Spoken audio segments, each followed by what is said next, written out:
नमस्कार, संसद टीवी में आपका स्वागत है। मैं हूं प्रतिबिंब शर्मा और आप देख रहे हैं टॉप न्यूज़। टॉप न्यूज़ में दिखाएंगे आपको देश दुनिया की तमाम बड़ी खबरें, आर्थिक जगत और खेल जगत के समाचार। सबसे पहले शुरुआत करते हैं हेडलाइंस के साथ। प्रधानमंत्री मोदी आज नो मनी फॉर टेरर सम्मेलन का करेंगे उद्घाटन। 2 दिवसीय मंत्री स्तरीय सम्मेलन में 72 देशों के प्रतिनिधि होंगे शामिल। पाकिस्तान और अफगानिस्तान को न्योता नहीं, चीन की हां का इंतजार।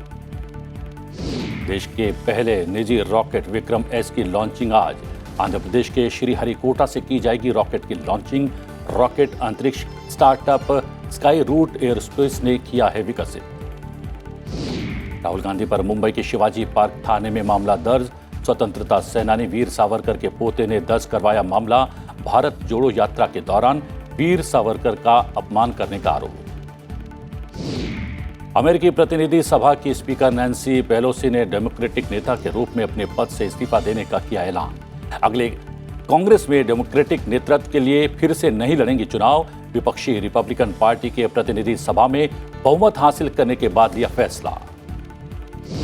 भारत और न्यूजीलैंड के बीच T20 सीरीज का पहला मैच आज वेलिंगटन में होगा मुकाबला। दोनों ही टीम T20 विश्व कप के सेमीफाइनल में हारकर हो गई थी बाहर। और अब खबरें विस्तार से।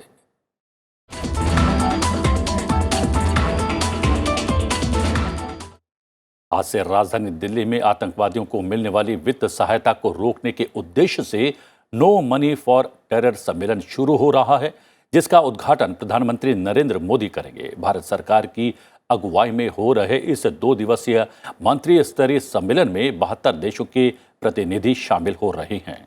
पाकिस्तान और अफगानिस्तान इसका हिस्सा नहीं होंगे, लेकिन चीन को इस सम्मेलन में भाग लेने के लिए आमंत्रित किया गया है।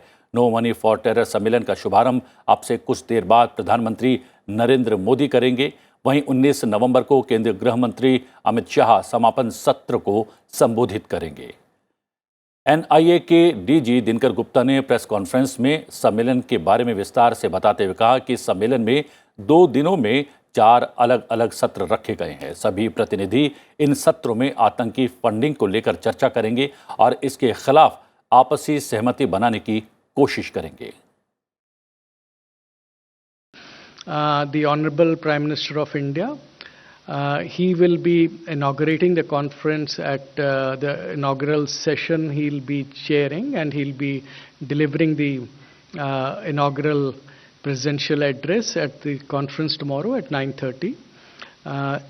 After this inaugural address by the Honorable Prime Minister, we have this conference has been divided into 4 sessions on different topics. जी हाँ, सम्मेलन के बारे में और अधिक जानकारी हासिल करने के लिए बातचीत करते हैं अपने संवाददाता अखिलेश सुमन से। अखिलेश, जो टैगलाइन है, जो विषय है सम्मेलन का, नो मनी फॉर टेरर, यानी वित्त पोषण को लेकर गंभीर चर्चा होने वाली है क्या? निश्चित तौर पे देखिए प्रतिबिंब, सबसे महत्वपूर्ण बात तो ये है कि भारत दुनिया भर में आतंकवाद के खिलाफ जो माहौल बना रहा है पिछले कई सालों से, और भारत की तरफ से यह भी लगातार मांग की जा रही है कि आतंकवाद के खिलाफ एक इंटरनेशनल कन्वेंशन पारित होना चाहिए UN की तरफ से, लेकिन अभी तक उसमें सफलता नहीं मिली। इस बीच एक FATF नाम की एक संस्था है, फाइनेंशियल एक्शन टास्क ग्रुप, तो उसके अंदर भी भारत की कोशिश हमेशा रहती है, लेकिन चूंकि वह एक मिनिस्ट्रियल लेवल मीटिंग होती है, ऑफिशियल लेवल मीटिंग होती है, और यह जो मीटिंग हो रही है यह मिनिस्ट्रियल लेवल मीटिंग होती है, तो इसका जो महत्व है आगे आने वाले दिनों में काफी बढ़ेगा। और भारत की जो यह मांग है लगातार की जो टेररिज्म की जो फंडिंग हो रही है, टेररिज्म की फंडिंग औपचारिक तरीके से कम और अनौपचारिक तरीके से ज्यादा हो रही है, और क्रिप्टो करेंसी से लेके अभी तो गोल्ड की तस्करी के रूप में भी फंडिंग होने लगी है। तो इन सारे मामलों पर विचार करने के लिए तकरीबन 400 से ज्यादा प्रतिनिधि आज यहाँ जमा हुए हैं। करीब करीब 78 देशों और मल्टीलेटरल ऑर्गेनाइजेशंस के प्रतिनिधि यहाँ शामिल हैं, और निश्चित तौर पे ये अब आतंकवाद के खिलाफ भारत एक तरीके से जो अनौपचारिक रूप से नेतृत्व कर रहा है, उस नेतृत्व करने की दिशा में और इंटरनेशनल कन्वेंशन बनाने की दिशा में यह काफी महत्वपूर्ण कदम है। जी, लेकिन एक जानकारी यह है कि पाकिस्तान और अफगानिस्तान के प्रतिनिधि नहीं होंगे, तो क्या उनको बुलाया नहीं गया है? एक बात। दूसरा, चीन को आमंत्रित किया गया है, लेकिन उसके प्रतिनिधि शामिल होंगे या नहीं होंगे अभी बहुत ज्यादा स्पष्ट नहीं है। निश्चित तौर पे अभी तक उनकी पुष्टि नहीं हुई है, अभी तक उनके आने की, चीन के प्रतिनिधि के आने की। हालांकि चीन को आमंत्रित किया गया था। चीन एशिया में एक महत्वपूर्ण देश है और उस हिसाब से भारत में, चूंकि चीन भी आतंकवाद से पीड़ित है, इसलिए भारत ने आमंत्रित किया था। लेकिन जिस तरह की चीन की रणनीति है पाकिस्तान के साथ मिलकर काम करने की, तो मुझे लगता है कि चीन उसी रणनीति पे अभी काम कर रहा है और आतंकवाद के खिलाफ उसकी लड़ाई जो है वो पूरी तरह से कह सकते हैं कि गंभीर नहीं है। अपने खिलाफ जो आतंकवादी है उसके खिलाफ तो एक्शन करते हैं, लेकिन पूरी दुनिया में जो आतंकवाद फैल रहा है उसके खिलाफ एक्शन करने में, सहयोग करने में चीन की कोई रुचि नहीं दिखती है और इसीलिए चीन के प्रतिनिधि का आना अभी तक कंफर्म नहीं हुआ है। पाकिस्तान और अफगानिस्तान की बात जहां तक है, देखिए पाकिस्तान को अभी फिलहाल इसमें बुलाने का कोई मतलब नहीं समझा गया, अफगानिस्तान को भी बुलाने का, क्योंकि अफगानिस्तान से अभी भी हमारे औपचारिक राजनयिक संबंध नहीं है। वहां की जो सरकार है उसको अभी मान्यता नहीं दी गई है और तालिबान की जो पूरी राजनीति है और रणनीति है वो पूरी तरह से अभी तक यह नहीं कर सकते कि वो एक सभ्य और जो एक लोकतांत्रिक सरकार है, तो इसलिए अफगानिस्तान को आमंत्रित नहीं किया गया। जी अखिलेश, जानकारी के लिए बहुत बहुत धन्यवाद। और कुछ ही देर में, जैसा कि आपने बताया, ये सम्मेलन बाकायदा शुरू होने वाला है, उद्घाटन करने वाले हैं प्रधानमंत्री। नजर रखें आप भी सम्मेलन पर, हम अपडेट लेते रहेंगे। अभी तक के अपडेट के लिए बहुत बहुत धन्यवाद।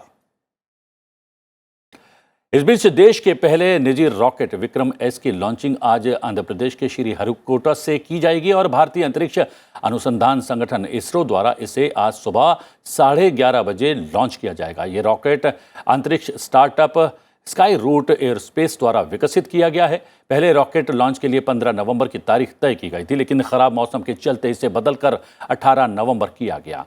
स्काई रूट एयरस्पेस के इस पहले मिशन को प्रारंभ नाम दिया गया है, जिसमें 3 उपभोक्ता पेलोड होंगे।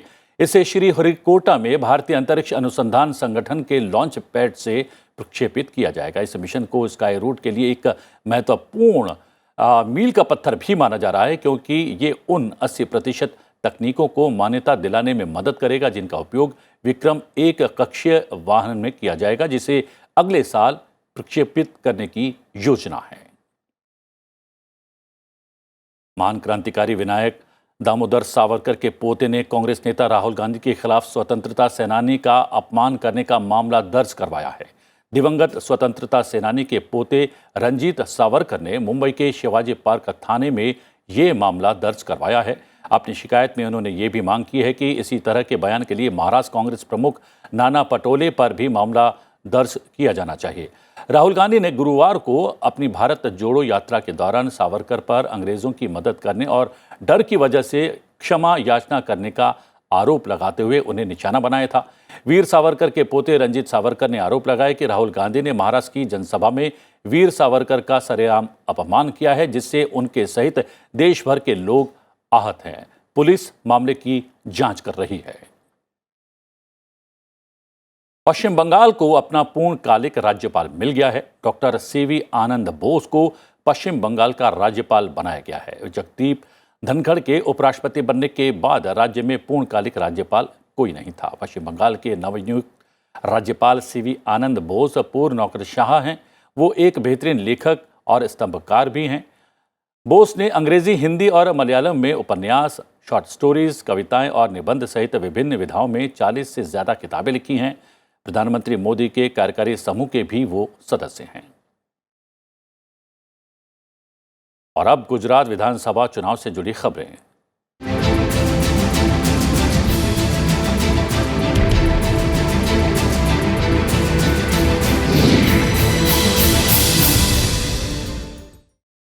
भारतीय जनता पार्टी गुजरात विधानसभा चुनाव में उन 89 में से 82 सीटों पर आज से धुआंधार प्रचार करेगी। इन 89 सीटों पर पहले चरण में मतदान होना है। प्रदेश बीजेपी प्रमुख CR पाटिल के अनुसार 3 राज्यों के मुख्यमंत्री, 6 केंद्रीय मंत्री और 6 अन्य राष्ट्रीय नेता एक ही दिन में 46 विधानसभा सीटों को कवर करेंगे। इसी कड़ी में बीजेपी प्रमुख JP नड्डा नवसारी, अंकलेश्वर और राजकोट पूर्व में 3 रैलियों को संबोधित करेंगे, जबकि केंद्रीय मंत्री नितिन गडकरी, नरेंद्र सिंह तोमर और अनुराग ठाकुर 3 और 4 रैलियों को संबोधित करने वाले हैं। उत्तर प्रदेश के मुख्यमंत्री योगी आदित्यनाथ और मध्य प्रदेश के उनके समकक्ष शिवराज सिंह चौहान भी 3 से 4 चुनावी सभाओं को संबोधित करेंगे। इसके अलावा कई केंद्रीय मंत्री और बीजेपी नेता भी चुनावी राज्य में विभिन्न विधानसभा क्षेत्रों में रैलियों को संबोधित करने वाले हैं। प्रधानमंत्री की अगर बात करें तो प्रधानमंत्री नरेंद्र मोदी भी 20 से 22 नवंबर तक लगातार 3 दिन गुजरात के सौराष्ट्र और दक्षिण गुजरात में चुनावी रैलियों को संबोधित करेंगे। 20 नवंबर को प्रधानमंत्री की सौराष्ट्र में 3 रैलियां होंगी। 21 नवंबर को भी प्रधानमंत्री की 2 रैलियां हैं। इसी तरह 22 नवंबर को सौराष्ट्र में प्रधानमंत्री 2 रैलियां करने वाले हैं।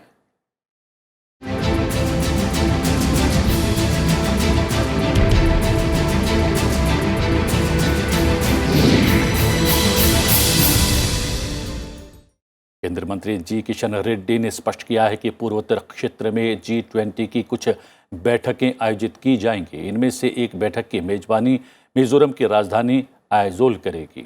मिजोरम की राजधानी आइजोल में अंतर्राष्ट्रीय पर्यटन मार्ग 2022 के उद्घाटन से पहले उन्होंने पत्रकारों से बातचीत में ये बात कही। उन्होंने कहा कि सरकार ने पूर्वोत्तर क्षेत्र विकास मंत्रालय और अन्य मंत्रालयों की मदद से पूर्वोत्तर क्षेत्र के लिए एक पर्यटन कार्यबल गठित करने का भी फैसला किया है। उन्होंने कहा कि पूर्वोत्तर क्षेत्र में राजमार्गों के किनारे 100 व्यू पॉइंट बनाए जाएंगे। मिजोरम में 9 व्यू पॉइंट बनाने के साथ इसकी शुरुआत होगी। आपको बता दें कि भारत 1 दिसंबर को 1 साल के लिए G20 की अध्यक्षता ग्रहण करेगा। भारत में 55 स्थानों पर इसकी 200 से ज़्यादा बैठकें आयोजित की जाने वाली हैं। लगभग 55 प्लेसेस में, नॉर्थ ईस्ट में और स्टेट कैपिटल्स में ये इवेंट्स होगा। इसमें गुवाहाटी में 1-2 ज़्यादा है, मगर हम पहली बार नॉर्थ ईस्ट को इम्पोर्टेंट देते हुए अगर फैसिलिटीज़ नहीं है तो क्रिएट करने के लिए बोले। Even our prime minister requested the state governments, even you can provide home stay also for foreign delegates. Bharat ने कहा है कि हर जलवायु शिखर सम्मेलन में विकसित देश अपने ऐतिहासिक उत्सर्जन से उत्पन्न होने वाली अपनी जिम्मेदारियों को कम करने के लिए महत्वपूर्ण मुद्दे से ध्यान हटाने वाले साधनों का उपयोग करके अंतर्राष्ट्रीय जलवायु व्यवस्था के लक्ष्यों को बदलना चाहते हैं। भारत ने मिस्र के शहर शर्म अल शेख में चल रहे संयुक्त राष्ट्र जलवायु शिखर सम्मेलन में गुरुवार को विकसित दुनिया के प्रयासों का विरोध किया। सूत्रों ने बताया कि भारत ने कहा कि अमीर देश अपने जीवन शैली को बदलकर उत्सर्जन को कम नहीं करना चाहते और विदेशों में सस्ता समाधान खोज रहे हैं। भारत ने यह भी कहा कि विकसित देश कृषि क्षेत्र को छोटा करने की प्रक्रिया को बढ़ावा दे रहे हैं। हम इसका विरोध करते हैं। हर बार की तरह इस बार भी जलवायु परिवर्तन सम्मेलन में अमीर देशों ने पर्यावरण असंतुलन के लिए विकासशील देशों पर दबाव बनाने की कोशिश की, लेकिन भारत सहित कई विकासशील देश उनके प्रस्तावों को नहीं मानने पर अड़े रहे।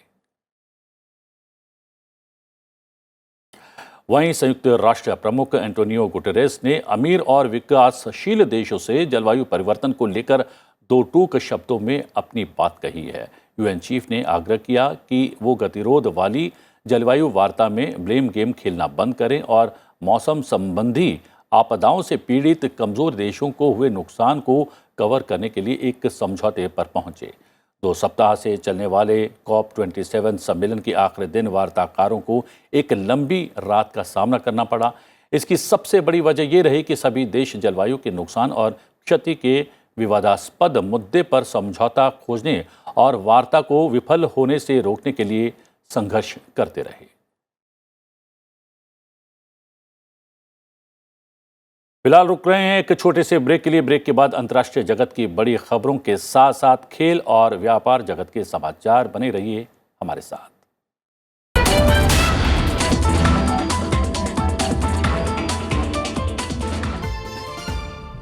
और अब नजर अंतर्राष्ट्रीय समाचारों पर।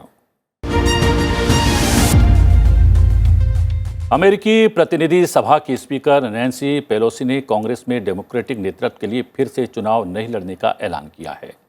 नैन्सी पेलोसी ने कहा है कि वो अगली कांग्रेस में डेमोक्रेटिक नेतृत्व के लिए फिर से चुनाव नहीं लड़ेंगी। उनके मुताबिक डेमोक्रेटिक कांग्रेस की अगुवाई करने के लिए नई पीढ़ी को मौका देने का समय आ गया है। आपको बता दें कि अमेरिकी प्रतिनिधि सभा की अध्यक्ष नैन्सी पेलोसी रिपब्लिकन पार्टी के करीब बहुमत हासिल करने के एक दिन बाद सदन में डेमोक्रेटिक नेता के रूप में अपने पद से इस्तीफा देने का ऐलान कर दिया है। अमेरिका में विपक्षी रिपब्लिकन पार्टी ने 435 सदस्यीय प्रतिनिधि सभा में मामूली बढ़त के साथ बहुमत हासिल कर लिया है। डेमोक्रेटिक पार्टी की 211 सीटों के मुकाबले पूर्व राष्ट्रपति डोनाल्ड ट्रंप की रिपब्लिकन पार्टी के पास अब 218 सीटें हैं। Indeed, American democracy is majestic, but it is fragile. Many of us here have witnessed its fragility firsthand, tragically, in this chamber.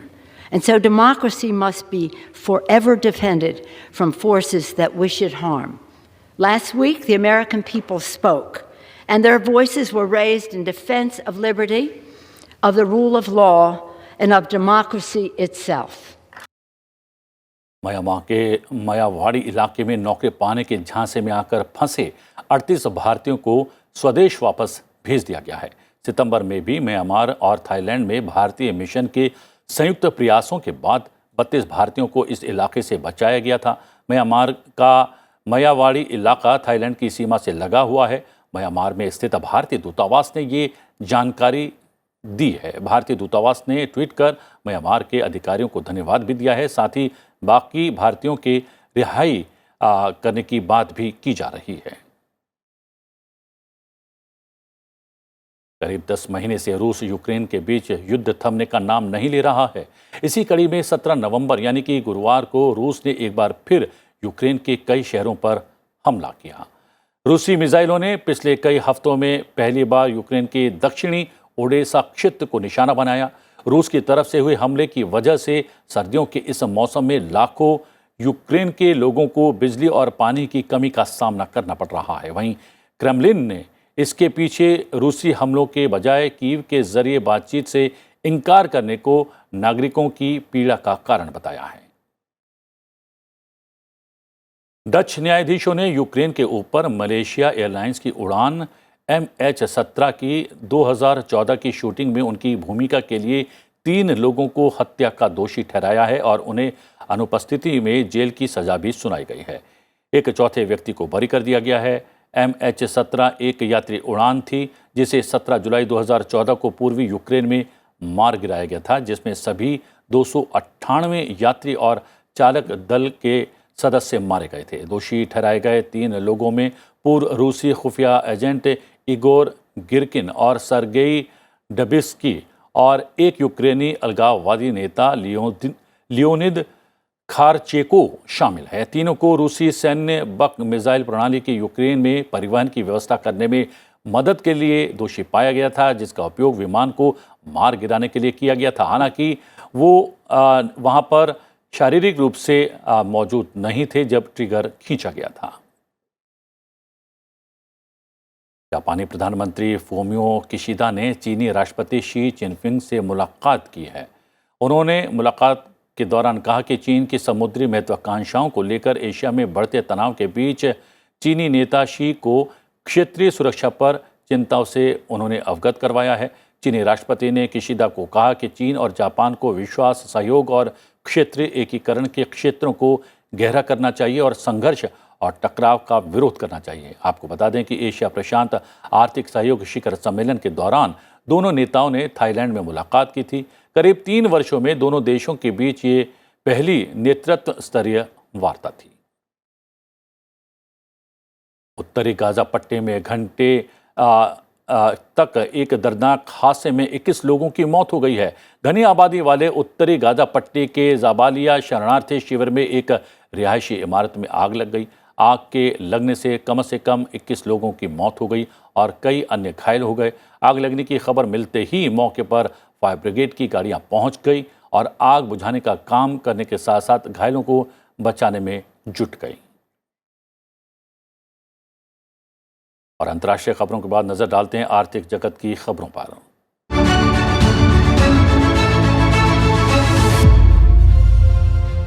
Bharat और खाड़ी देश द्विपक्षीय व्यापार बढ़ाने के लिए मुक्त व्यापार समझौते की दिशा में तेजी से आगे बढ़ रहे हैं।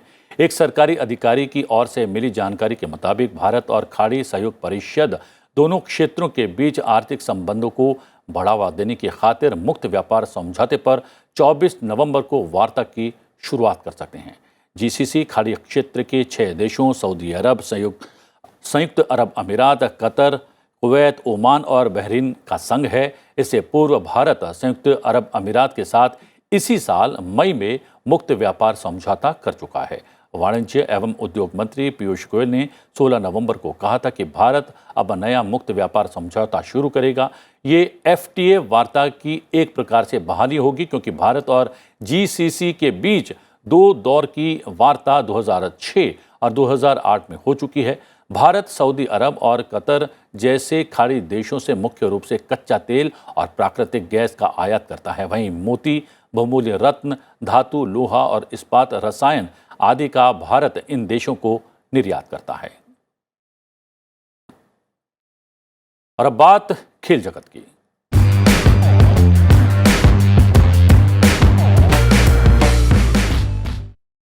टीम इंडिया इन दिनों न्यूजीलैंड के दौरे पर है। कीवी दौरे की शुरुआत टीम इंडिया T20 मैचों की सीरीज के साथ कर रही है। दोनों टीमों के बीच 3 T20 मैचों की सीरीज आज से शुरू हो रही है। सीरीज का पहला मैच आज वेलिंगटन में खेला जाएगा। भारत और न्यूजीलैंड के बीच होने वाला ये मुकाबला दोपहर 12 बजे शुरू होगा। T20 विश्व कप खत्म होने के बाद टीम इंडिया अपने पहले विदेशी दौरे पर है। यहाँ T20 सीरीज के बाद टीम इंडिया न्यूजीलैंड के साथ वनडे मैचों की सीरीज भी खेलेगी। हम आपको बता दें कि T20 विश्व कप के सेमीफाइनल में न्यूजीलैंड और भारत की टीमें पहुंची थी, लेकिन दोनों ही टीमें सेमीफाइनल हार कर टूर्नामेंट से बाहर हो गई थीं। फीफा के अध्यक्ष जियानी इन्फेंटिनो अगले 4 साल तक फुटबॉल की इस सर्वोच्च संस्था के प्रमुख बने रहेंगे। फीफा अध्यक्ष के लिए हुए चुनाव के दौरान किसी भी अन्य उम्मीदवार ने उनके खिलाफ चुनौती पेश नहीं की। फीफा ने कहा कि स्विट्जरलैंड के 52 वर्षीय इन्फेंटिनो अध्यक्ष पद की दौड़ में एकमात्र उम्मीदवार हैं। फीफा अध्यक्ष के लिए नामांकन भरने की अंतिम तिथि बुधवार की रात को समाप्त हो गई। चुनाव रवांडा के किगाली में 16 मार्च को होंगे। इन्फेंटिनो 2016 में 5 उम्मीदवारों के बीच विजयी बनकर सेप ब्लॉटर की जगह फीफा के अध्यक्ष बने थे। उन्हें इसके बाद 2019 में निर्विरोध चुना गया था। अब वो 2026 में अमेरिका, कनाडा और मैक्सिको में होने वाले विश्व कप के बाद तक इस पद पर बने रहेंगे।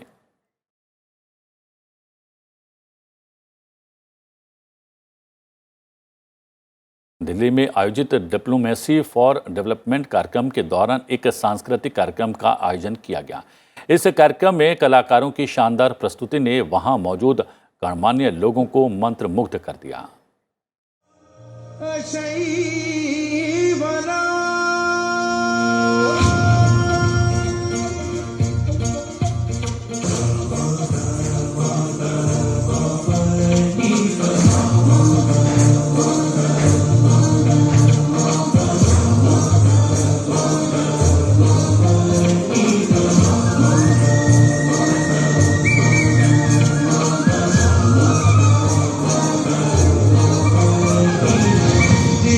सुरेश्वरी भगवती गंगे त्रिभुवन तारिणी तरल तरंगे। देवी सुरेश्वरी भगवती गंगे त्रिभुवन तारिणी तरल तरंगे। शंकर मौली विहारिणी विमले भवमतिरास्तां तव पद कमले। अलकानंदे परमानंदे गुरु करुणामय कातरवंगे। तव तटनिकटे यस्य निवासः खलु वैकुंठे तस्य निवासः।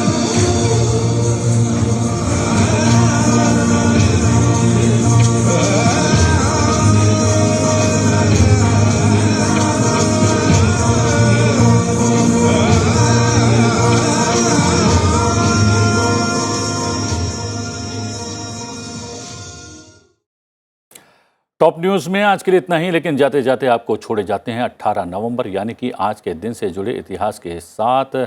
मुझे दीजिए आज्ञा, लेकिन देखते रहिए संसद टीवी। नमस्कार। 18 नवंबर साल 1727 को पिंक सिटी के नाम से मशहूर राजस्थान के जयपुर शहर की स्थापना हुई। जयपुर शहर को 6 गांवों से मिलाकर बसाया गया। इसकी नींव कछवाहा शासक सवाई जयसिंह के द्वारा रखी गई। शानदार महलों वाले इस शहर को बनाते समय इसमें प्रवेश के लिए 7 द्वार बनाए गए, जो सूर्य के रथ के 7 घोड़ों के प्रतीक हैं। हवा महल, नाहरगढ़, जयगढ़, जल महल और आमेर का किला जैसे भव्य किले इसकी शोभा में चार चांद लगाते हैं।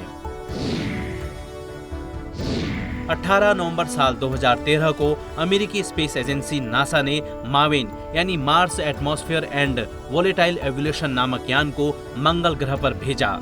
मावेन का निर्माण मंगल ग्रह के परिवेश का अध्ययन करने के लिए किया गया।